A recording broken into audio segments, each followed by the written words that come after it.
I hope it doesn't echo because it does it sometimes. Are we live? Hi, are we live? Can people hear us? We're not live yet for some reason. Waiting for me. So, oh right, I've got to press that button. No, it should be live. Are we live? Oh right, no, it's just kicking in. Right. Okay. Hi guys. Can people hear us? If you can hear us, can you comment something in the comments just so I can know that you can hear us? But I'm Andrew with my YouTube channel, and this is the Happy Runner, who I met at the Ultra Loop. Very interesting person, does barefoot running, couple of world records, has her own clothing brand. We Run Bright. Yeah, God, that's a mouthful for me. We Run Bright, what is like a very bright coloured running range. So, Vic, do you want to introduce yourself and tell us a bit about you, your job, and everything about yourself? I am Vic Izzy Owens, better known to people as the Happy Runner. I live in North Wales, though I'm originally from London. And I can mostly be found running along my local trails, normally barefoot. So I do a lot of barefoot ultra running.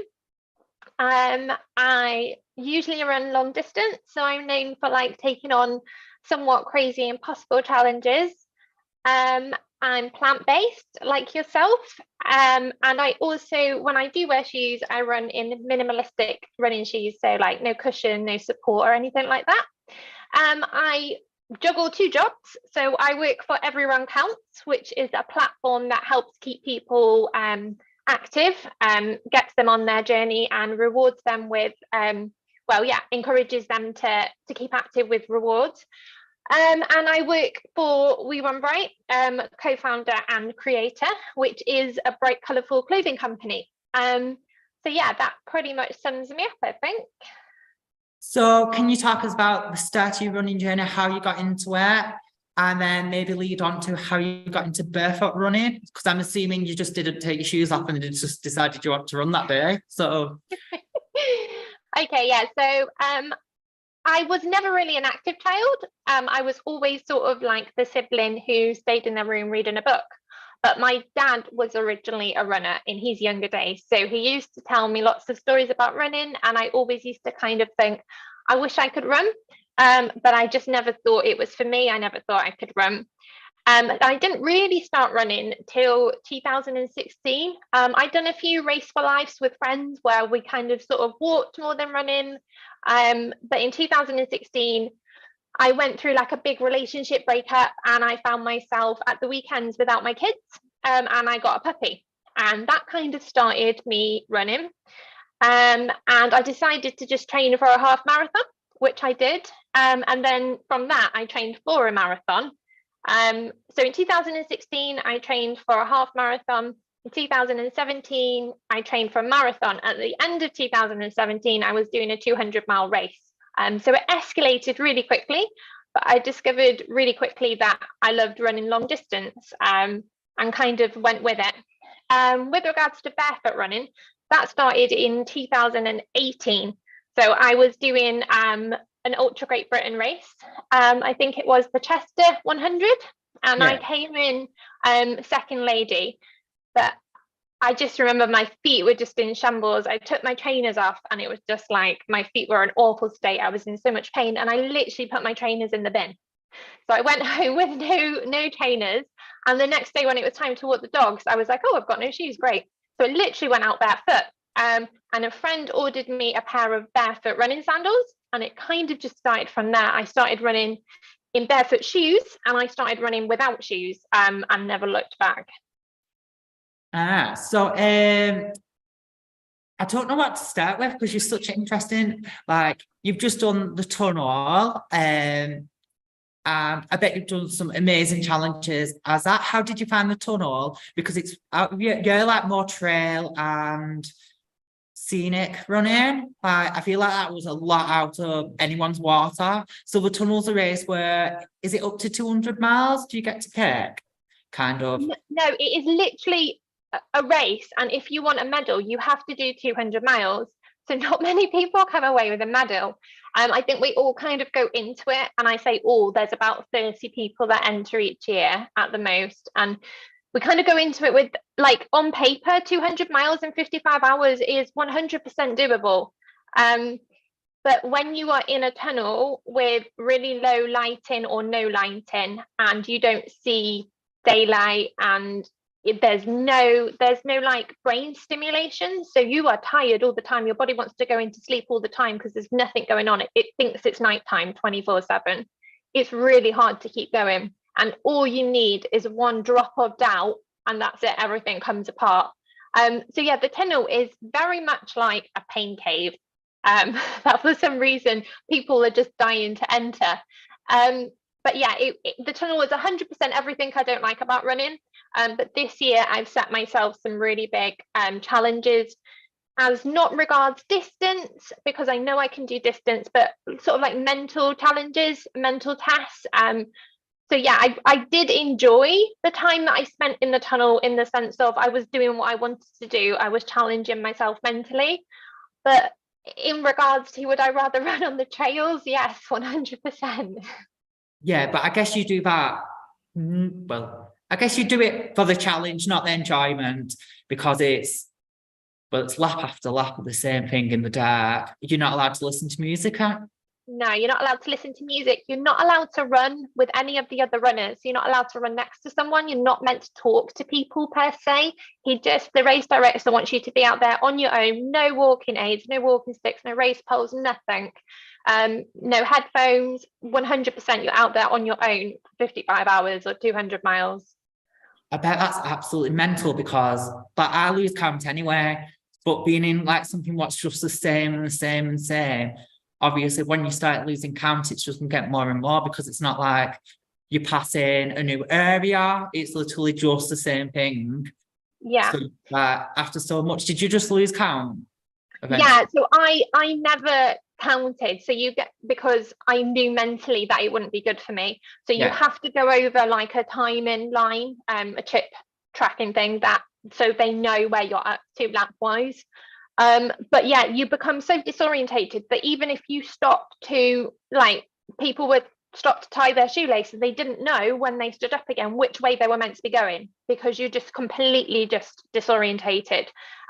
So yeah, it's really tricky. Like, I was falling asleep on my feet a lot during the night, and just hitting the tunnel walls, or falling just flat on my face.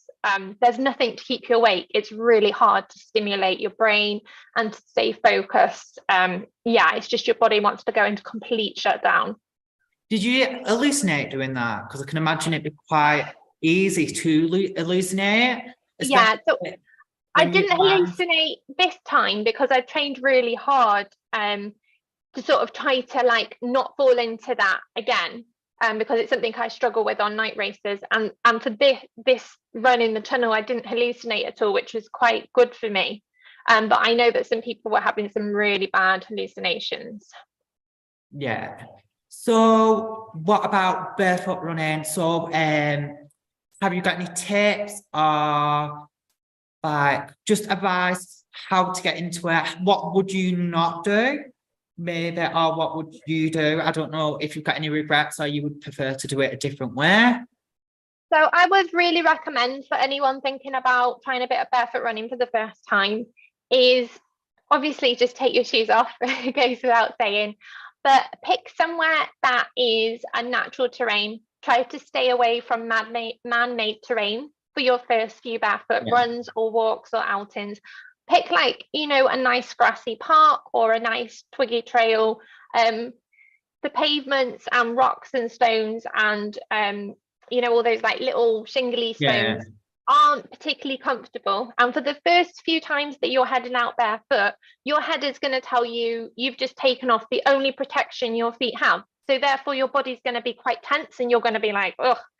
So you need to be somewhere soft and enjoyable for those first few times, so just so you can relax. And also just to leave your ego at the door. So when we're barefoot running, it is completely different to running with shoes on. So leave all those expectations of so many minute miles and everything right at the door. Leave your ego at the door and just go out and try something new, and go and do it for you. Don't do it for anyone else. Don't do it because someone said it was cool. Go out there and try a new experience for you. And just have a little research into foot health and how barefoot running or walking can really help your foot health. Shoes, conventional trainers are trainer shaped. They're not foot shaped. And that's something that, you know, not a lot of people realize. So yeah, have a good research into that and find out why people are barefooting, and if you think it's something that would benefit you. Yeah, because I'm really interested in trying it. I've just switched over to ultras. Okay. Yeah, so like and then for Manchester Marathon, I got some normal trainers, and my feet just don't fit in normal trainers anymore because they must have spread out a bit. Yeah. But now I'm just looking at them trainers and thinking, oh my God, I spent £70 on 30 miles. You look like I was actually going to, I shouldn't really say this, I was going to try send them back, but I just feel too bad. So I'm just going to sell them on to someone who needs them. But I was like, oh, well, it's only 30 miles. I could just say they just don't fit. And then I was like, no, you can't do that. That's really bad because they won't be able to sell them on probably. Have you ever stood on like a nettle or anything, or like glass, or? Yeah, 100%. Yeah. So yeah, like I go trail running, so I always get nettled up no matter where I go, whether it's my hands or my feet. It's something that doesn't bother me too much. I have stood on glass, and yeah, I've only ever had one particularly bad barefoot injury, and that has been from balancing on a summit stone and taking a selfie, not even from running. So that was my own fault. But a lot of people ask me like, oh, don't you step in dog poo, or don't you like get hurt? Don't you get like something through your foot? But how many times when we're in trainers can we say we went running and stepped in dog poo?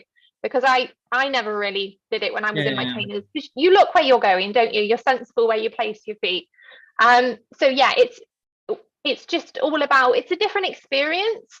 But there's a lot less to worry about than we think there is. Well, to be honest, if I stepped in poo, I won't be that bothered because I can just wash it off. Like, it's not the end of the world. I'm sure like someone's fell over in an ultra somewhere and landed face first in horse poo. And we've all stepped through it. Like, I did chest 100 and I was going to this girl, I'm like, why is this water green? And then I was like, oh, it's because it's like water, chemicals, and manure, what's all like swished about and mixed together. So what barefoot running shoes did you say you wear? So I was gifted when I first started running from a friend a pair of lunar sandals, which I liked, but they didn't suit me for running. I never got on with them. So I tried a pair of Vibram Five Fingers, and I love them. And they are my go-to shoes.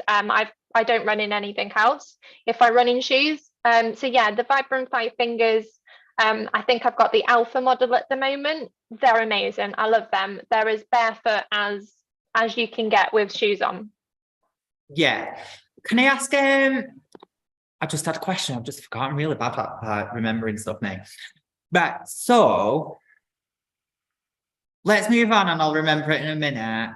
So what about your records for, oh, that's what I was going to ask you. When you first started, were you not really nervous at like people staring at you or anything? I don't know how built up it is where you live. Yeah, so at the moment, I live quite rural and just in a little village. But when I first started barefoot running, I lived in a town, and yeah, I did get a lot of strange looks. And obviously when I rock up at a race without my shoes, other runners give me odd looks. But I've learned to do things for me and not because other people expect certain things of me. And I'm perfectly okay with being the odd one out. And to be honest, people are so used to me being barefoot now. When I put shoes on, they question it, which is really funny. So I get the odd looks for wearing shoes now. So it's all about just, you know, how people see things and how they see you, and you've got the ability to change that. So if you want to do something, don't be afraid to do it because of other people. I think that's something really good to say, because this just comes into anything, because there's a lot of people. I teach pole dance. I'm in my pole studio now, and so many people do the first lesson or see me out and about and then talk about it, and they're like, I really want to do it, but I just can't because I feel like other people think stuff about me. And I'm like, yeah, but does that matter at the end of the day? It's like, you're doing it for you, you're doing it for fitness. I do like dance classes, and I've taught people who take it up as a career and people who just do it as fitness and people who do compete, other instructors, and everyone does it for a complete different reason. I feel like none of them reasons are for anyone to judge anyone in any area. But you should just do it for you. And if you do something and you decide you don't like it, that's not the end of the world at all. So what about your world records? This is quite interesting, like, because did you set out to do it, or did you just kind of, I don't know how this comes about. Like, I guess there's many different things. Yeah, so I've qualified for 2 world records. The first one being the greatest half marathon distance barefooted consecutively in a month. So I think it was in March of last year, 31 days. I went out every single day and ran a barefoot half marathon. And like, there is a lot of admin work that goes into if you want to qualify to apply for world record. So I had to literally, I was GoPro'd up from head to toe. I had cameras pointing at my feet the entire time. And if I had to change a battery, I had to put another camera on to watch me change a battery of the GoPro. It was mental. And then that was all kind of in training for June of that year, when I ran for 24 hours barefoot at a selected venue. And that was the furthest distance barefooted by a female in 24 hours, which was 96.4 miles. I was going for 100 miles. I didn't quite make it. It was really annoying. I was like 1 park run away. But yeah, it was like, we had some really harsh conditions.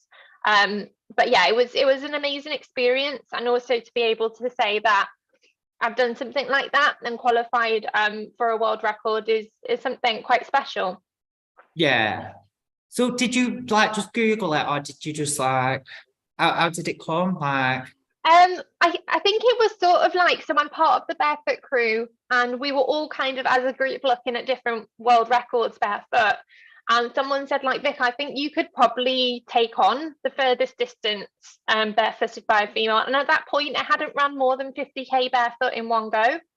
yeah. And I was thinking, like, 24 hours is a long time. So I did lots of training, like, for instance, the running a half marathon every day, to really just train for it. Because when I run barefoot, my gait is different, how I hold myself, my form is different, and it's mentally exhausting to go for a very, very long time for me barefoot, because you are constantly scanning the floor and your mental process is a lot. Also, all the feedback that I get from my feet, from the ground, give my feet that send to my brain, can be overload. It takes a long time for your body to get used to that. When you put your shoes on, you cut off that signal, so nothing's getting fed to your brain in the same way that it does when it's barefoot. So it is really exhausting. Is that a bit tiring at first? It can be really tiring. It can be really overwhelming at first, and some people who are hypersensitive can really struggle with it. So it can be a process, but being hypersensitive is not a bad thing. Some people can be completely dead to the nerves in their feet because they've always worn shoes, or they've damaged their feet through wearing shoes. So a lot of people say to me, I'm hypersensitive and it's too much for me. But being hypersensitive, I think, is an amazing thing, because you are in tune with all those senses and your nervous system and all the feedback that your body's getting. So just, yeah, it's a process, but barefooting on technical trails can be really mentally exhausting. So it took a lot of training, and I didn't get to barefoot where we had planned for me to barefoot, because we hired a field from a farmer, and like the cropping season didn't go to plan. So I was put in a different field, which was not as nice. It was quite tricky. And when I went through the night, it absolutely poured the entire night. It was horrendous. It was really hard. But yeah, I did it. And I remember the point that I got to, that the Guinness World Record has said you need to get to this point before we'll even accept your record. I remember getting to that point and pushing on a bit further, and yeah, it was really amazing. Yeah, they are quite strict, because we looked at ones for Paul, because there's not actually, I don't know how many there is, but the criteria was very confusing, because it was like, they wanted you to sit. We were just going to go for the longest time sitting because I don't think there is a record. So someone's definitely going to snatch this if they see the video. But it wasn't sitting on the pole. They called it something. And then when they sent the picture, we was like, that's not the same thing as in pole. So it's obvious that the criteria has been designed by someone who's never done pole or even finger. So we just kind of like left it in the past. It was my student who was going to do it. And another thing about being hypersensitive is I've got that ADHD and autism. So I'm quite hypersensitive, but since I started taking ADHD medicine, when I'm teaching, I keep getting kicked because I'm really like fast at seeing stuff. So I've been kicked like 20 times a week as before I could just jump out away. Yeah. So that's really weird how like a sensitivity has kind of not having it has kind of hindered me a bit. It's not too bad, but it's just so different thinking that helped me in a way what I would never have thought. So how do you find it being vegan, and how long have you been vegan, and how do you feel like that with your running? So I went vegan at exactly the same time that I went barefoot. So I met someone on that Chester run that was a barefoot runner, and he was vegan. And I was really struggling on my long runs to get my nutrition right. And I was hitting a lot of lows. Like I'd run to a certain point and then I'd feel sick and weak. And no matter what I was eating or trying, it just wasn't working for me. And he said to me, I asked him for some tips because he seemed to be like cruising along fine. And he said, oh, I'm vegan, you should try it. And I was like, no way. I was like, I'm not a hippie hugging tree lover. That isn't for me, because that was literally what my thought was about vegans and barefoot runners. They were obviously all hippies. And I was like, it's not for me. So he sort of said to me, oh, try it for 2 weeks, come off dairy for 2 weeks. And I love a good challenge me. So I went home, decided I was going to come off dairy for 2 weeks. And it was the hardest 2 weeks of my entire life. I had headaches, I was sick, I was craving my cheese all the time. And I was just like counting down the days that I could stuff myself basically with the remainders of a dead animal. It was as simple as that. That's all I could think about. And then it got to the end of that 2 weeks and I was just like, I don't want dairy. I don't want to do it. And I started researching about why people are plant-based. And I decided I was going to go plant-based for my running. I didn't go vegan, but I went plant-based. And that really helped with my ultra running. I wasn't getting the lows. I was running further and not struggling. And I was just feeling healthier. My recovery from long runs was like immense. Like I bounced back super quickly. My recovery is great. My body just goes back to its levels really quickly. I had got my 2 kids, so I was kind of cooking like a plant meal base for me, and they were still having like chicken nuggets and chips. And my little lad, I think he was like 6 at the time, said to me, Mummy, why aren't you eating chickens anymore? So I was like, well, I'm trying to be healthier. And he said to me, well, if people who don't eat animals are healthy, why are there loads of fat vegans? And I know that's not politically correct, but he was 6 years old. Yeah. And I was like, that's a really good point, actually. And we started researching, me and my 6-year-old son, about the meat industry. And he was just like, we watched a video on YouTube and he was like, Mummy, I'm never eating chicken nuggets again. And that was it. He went 100% plant-based and we went 100% vegan. Like we changed our entire lifestyle and never looked back. And we just educated ourselves about the world we live in, because at the end of the day, we don't know what's going on. And that's why we lead the lives we lead. We lead lives that are led by industry and the commercial side, and we don't even realize it's as simple as that. And I educated myself and I educated my children, and we completely changed our lifestyle, and we lead a 100% vegan lifestyle, and it's been amazing. It's been life-changing, so much better. We're healthier, we're fitter, we're more conscious of what's going on in the world, and we are definitely better people for it. Yeah. Also, you've got to think when it comes down to fat vegans, you can be on any diet and be any weight, because it's all to do with calorie intake and outake. So you can like eat McDonald's, and as long as you keep the calories down, you can be thin. Like, everyone's body's different as well. So you like, it's like what's that diet that everyone's doing at the minute, where you cut out like carbs, bit like Atkins, but is it keto? Oh, okay, yeah. Keto's a lot of like bacon and fat. I'm thinking, but your weight has nothing to do with being healthy. You could have like a thyroid issue, what's like genetic, what stops you losing weight, but you could just eat like the healthiest of foods ever. And I think this is what people have got to understand when it comes to dieting as well, is that it's about making healthier choices, and it's about being mentally healthy as well.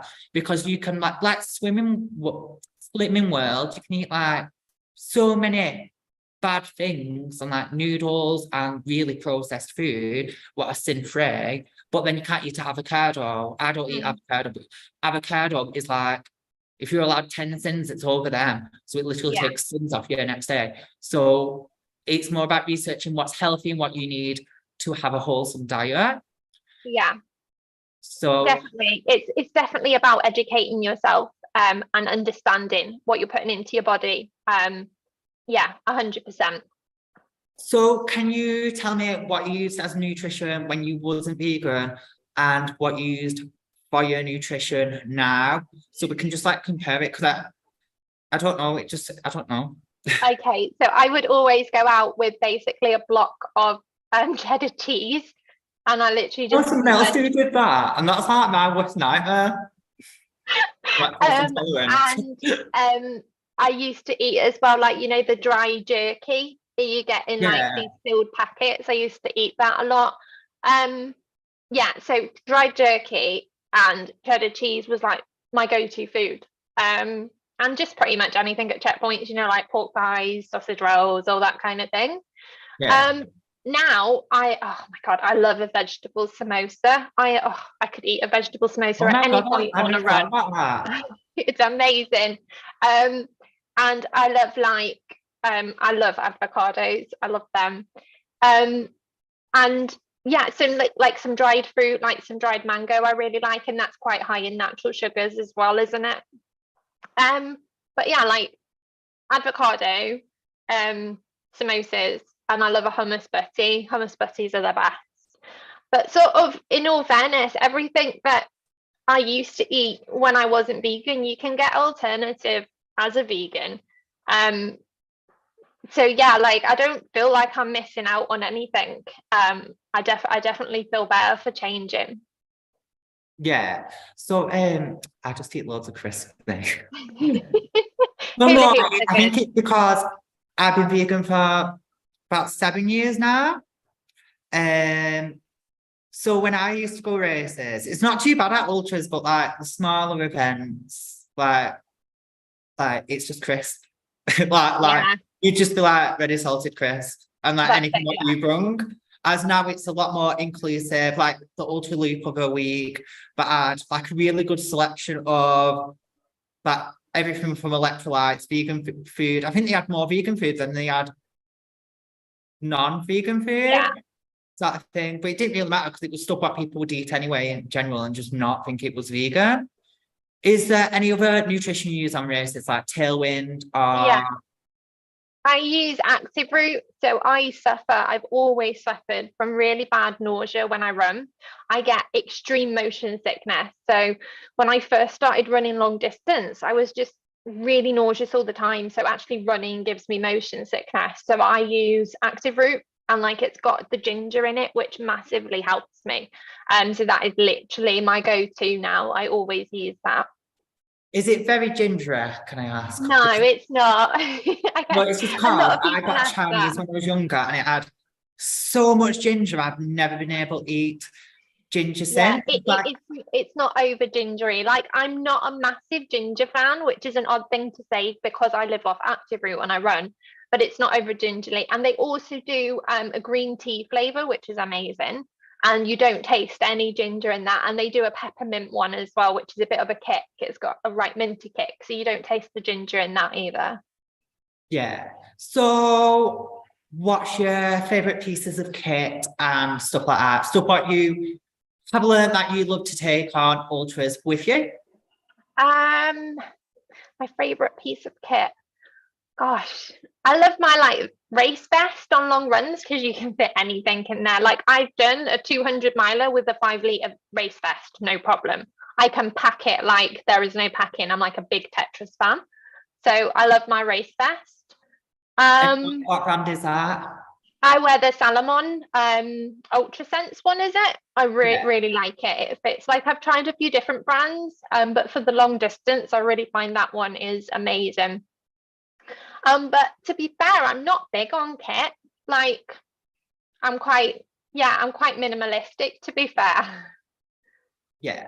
So have you got any races coming up or any goal? I'm assuming you've got loads, but is there any like the bigger fish, I would guess? Yeah, so next Friday, next week, I am doing the bridge, which is basically the exact same rules as the tunnel, ran by the same race company, but instead of being underground, we're now like very much overground on the bridge, which is the 7th bridge that crosses from England to Wales.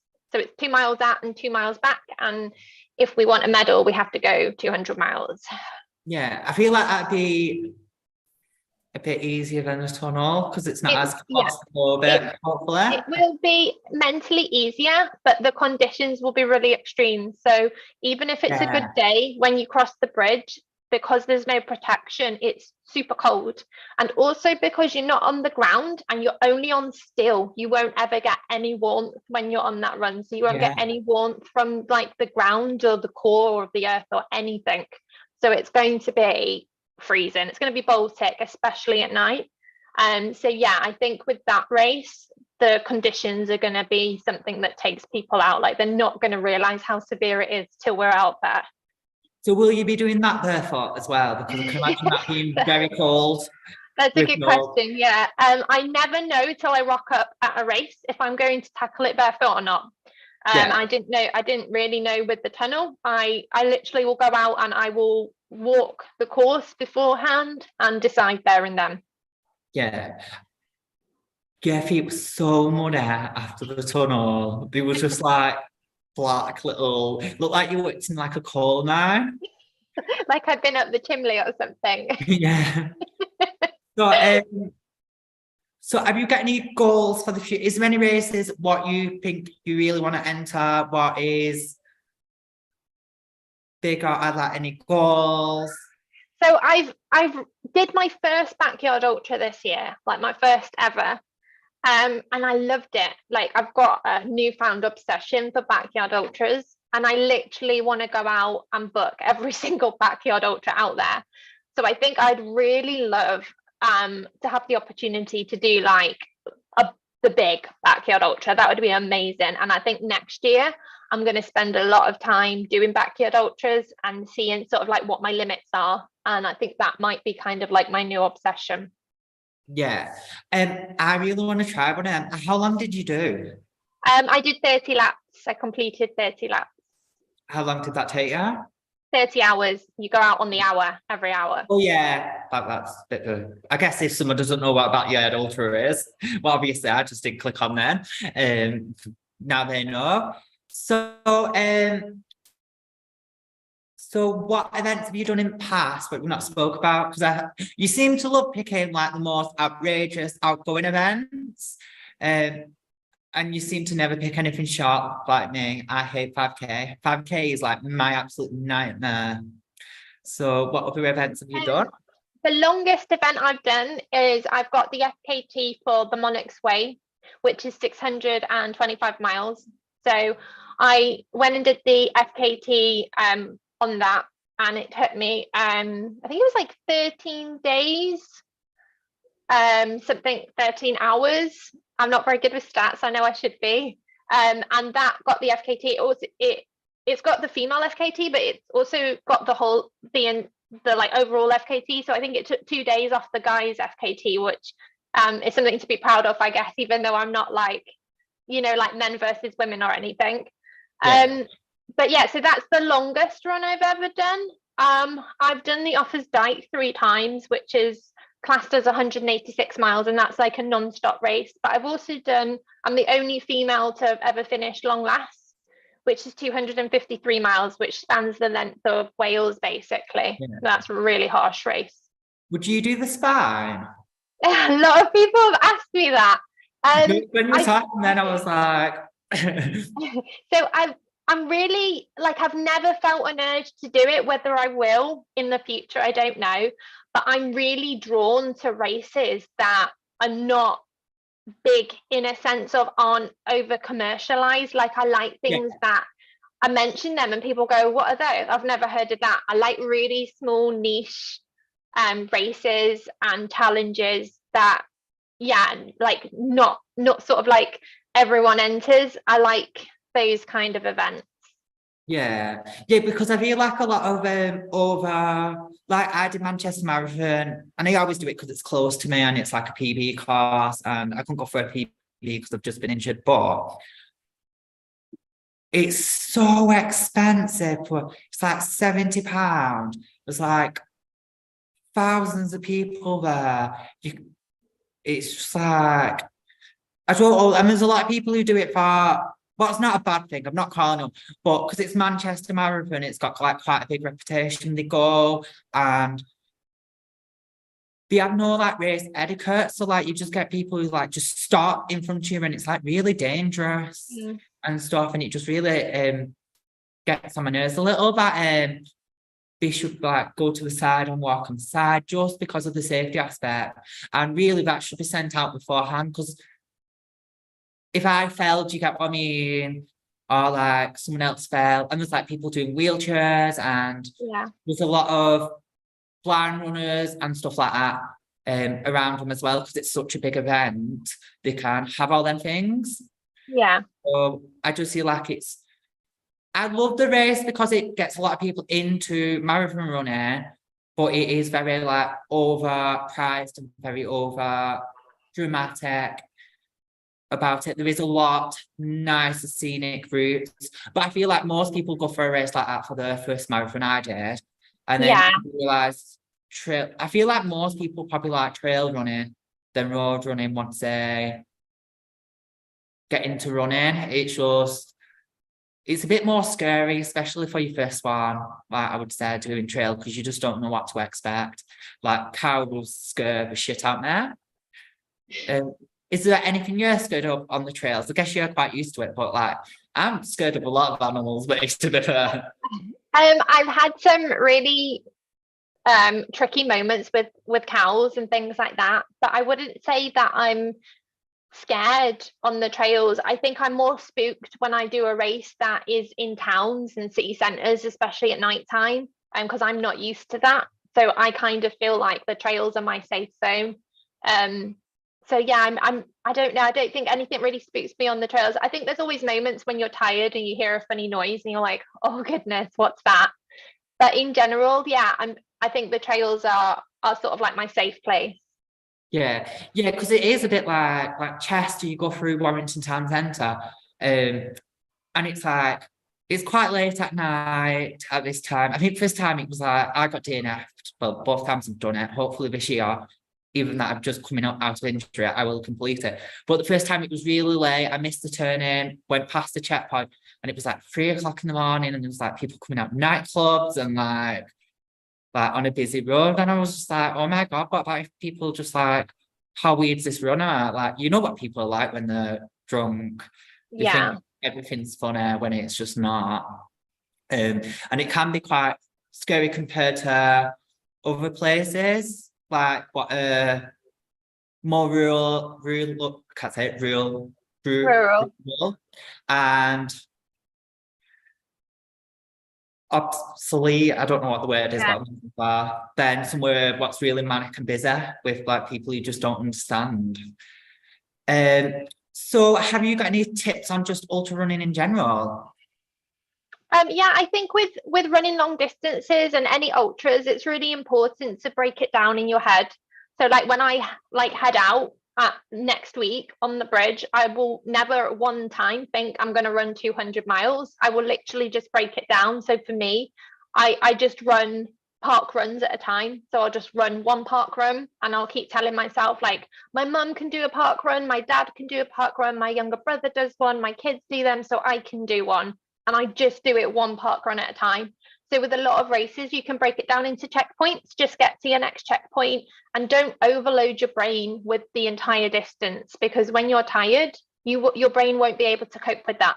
So just give it tiny goals and tiny things it can cope with. And once you get there, you move on to the next tiny thing, and it will really help you keep going. Yeah, because I kind of do that. I tend to do checkpoints unless the checkpoints are like really fair. Like when I did Leeds to Liverpool, I think it was like 20 miles apart, what is quite a fair way to go on your own. So I think I broke it up into like 10 miles, and then I did like a little reset walk, and then carried on to the like from there. Because if you break it down, and a race is only as far as you're going to race. So there's no point in thinking that you've got like 40 more miles to go, because that's putting a lot of pressure. You're just going to go as far as you want, and that's still an achievement. Like doing a 5K is still as much as achievement as doing a marathon and an ultra. It's just all total different achievements. So like, and they've all got their own, some are more endurance, some are more tactical and fast, and some are like, every single one of them is achievement, and a lot of people haven't even tried something like that. So just appreciate that you've been able to do something is really, really good. Is there any other tips? And I'll look at, if anyone's got any questions, put them in the comment section. I'm just going to go through my phone and find these other questions, what someone's put on there. I'm just going to grab my charger because my phone's showing low percent and I don't want it to die. 1 second.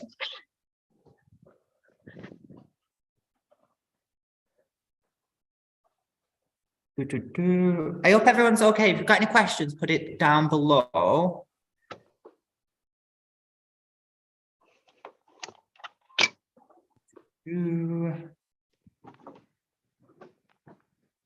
Right, YouTube. So.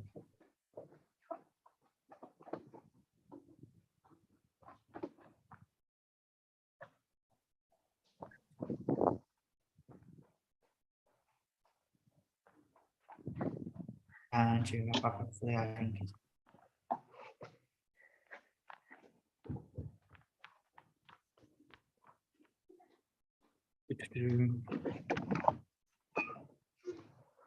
So how's everyone doing?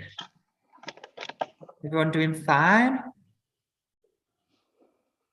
I have my charger. Okay. So Tracy H. Hi Tracy. I said, hey there, hope you're okay, Andrew. I watch Vic's videos on YouTube. I didn't even know you had a YouTube channel till yesterday and I found it. So I will comment all these in the description and your brand and stuff. YouTube, I think she's great, motivating like you. I'm wondering if she's taking part in the North Wales 50k, 100k this Saturday. She ran the course on one of her videos too, actually, because she had a issue from the first time and had to attempt it again. I'm wondering if you're doing the 50k. I'm trying to think what race that is. I'm not running this weekend, no, because I've got my race next weekend. But yeah, I can't think which route it is exactly. But I'm not, unfortunately, running it this weekend. So yeah, there's the answer. Right. So, is there any questions on here? Hi, what is the training schedule up as you come towards a big race? Okay, so yeah, I always run to effort no matter what I'm running. So sort of like this week and next week is a really low effort. So I'll still be doing sort of like my 10-mile run at the weekend, or like last weekend I did a 16-mile run, but it will just be really low effort so that I'm not exerting my body, and it will just be about time on feet. So yeah, I still sort of like maintain my distance every week, but I just do it at a really low effort. So have you got any races you recommend for beginners in ultras? Any event what you would recommend because you just love that and it's something what you love and would love to recommend? So I think like if you're just starting with ultras, I think the looped events are amazing because you can keep coming back to like a a field checkpoint or the toilets or your bag. And I really love the Russell Bock running Sherwood Pines loop. I think they do 3 a year, like the summer and the winter and the spring edition. And that's lovely because you're out in Sherwood Pines and it's a beautiful place. And you just keep coming back. I think it's like a 5K loop, so it's really doable as well without taking like a vest pack or anything. And it's a lovely atmosphere. It's really casual, and it's really like, no matter whether you do 1 loop or you do 10, everyone gets celebrated the same way. There's no like first place or anything. It's just like one big celebration of running. So I'd really recommend that. And what was the other one? My favorite. Your favorite, like something what you just like really enjoyed, and whether it's just special to you or you just thought it was a great event. So my favorite place to run is along the Offa's Dyke, and which is literally, I can see it from my back door as well, which helps. And yeah, so I always try to at the weekend go up on there. It's just beautiful. I just love it. And we've got the Clwydian Range section by us. And I just like, I never bore of going up there and running there. The Sherwood Times race, is that where Winnie the Pooh sat? Oh, I don't know. I think it's more like Robin Hood country, Sherwood Pines, I think. Sherwood Pines. I thought you said Sherwood Times. Oh. Have you funny stories of like what you can tell us about your ultra running or anything? I don't know what happens on the trails.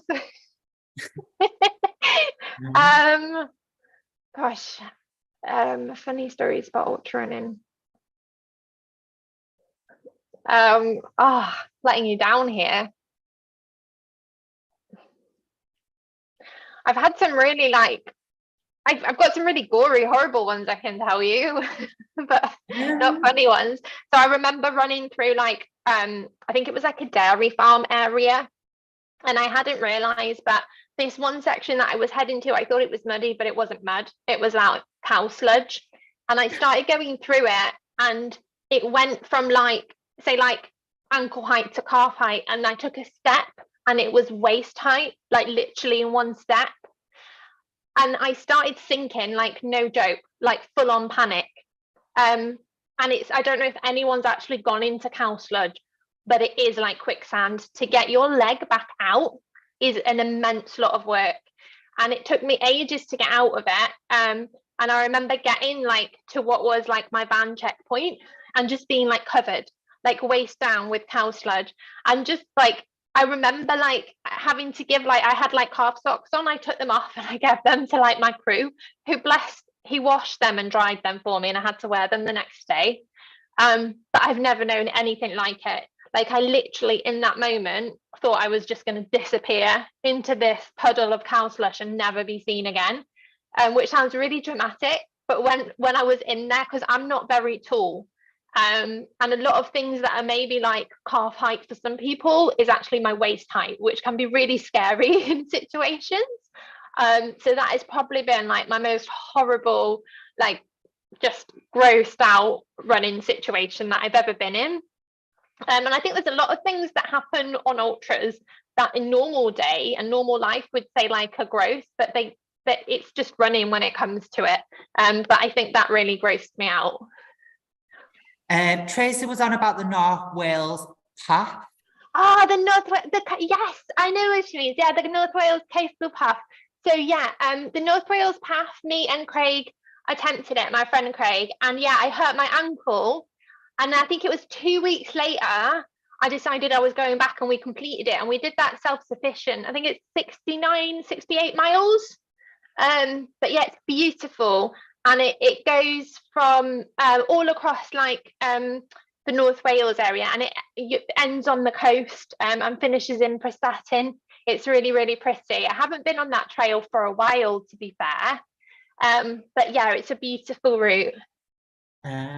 So I think that's it, unless anyone's got any questions. Is there anything you want to plug, like your social medias or obviously your brand? Yeah, so my running brand, so We Run Bright is basically ran by me and my best friend Gavin. We do a lot of ultra running together and adventures together, and we basically started it because we couldn't find any bright running tops that were fun that we wanted to wear, and we were sick of wearing black and boring tops. So Gavin literally draws from scratch all our designs, and turns them into templates that we then put onto tops. Like we have a workshop here, so there's no middleman. We literally do everything from drawing, creating to making and posting. We do everything. Is it I can't say it's sublimation, or is it screen printed? Neither of those things. It's actually like a vinyl press, so it's put into layers, and then that way it stays really vibrant. So some printing can fade over time, whereas this doesn't.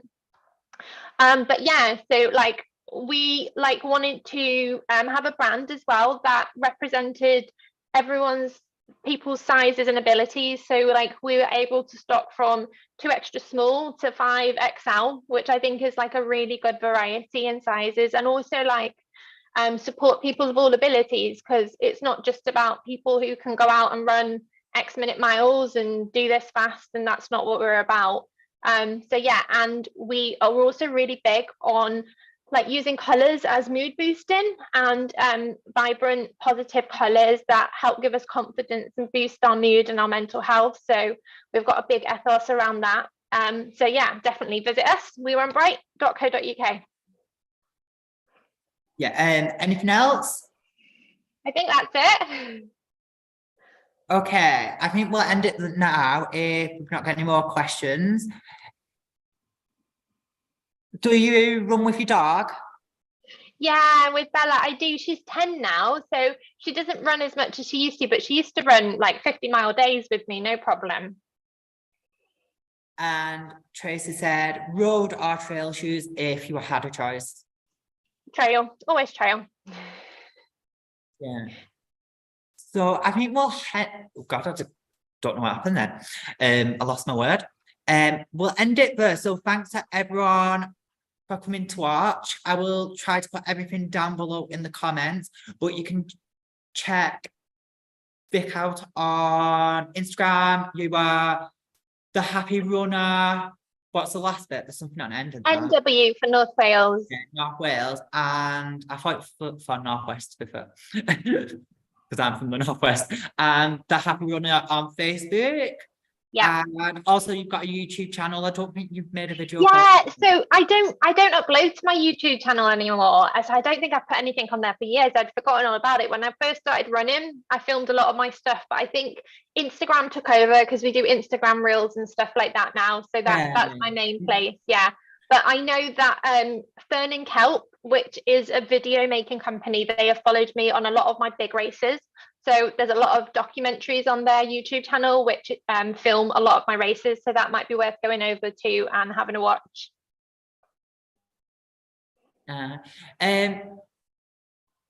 Subscribe to her channel anyway, because if she gets enough subscribers, she might suddenly want to make videos, or she might just want to document something. So follow that anyway. And thanks for everyone for watching. And if you've not subscribed, hit that subscribe button. And obviously you can message Vic on Instagram, Facebook, and she'll get back to you, or comment under the video, because you might come back and see it, I guess. So I'll just go. So thank you everyone for coming watching, and then I'll see you on Zoom in a minute to say thank you. So everyone say thanks to Tracy for coming, and thank you so much yourself. Thank you.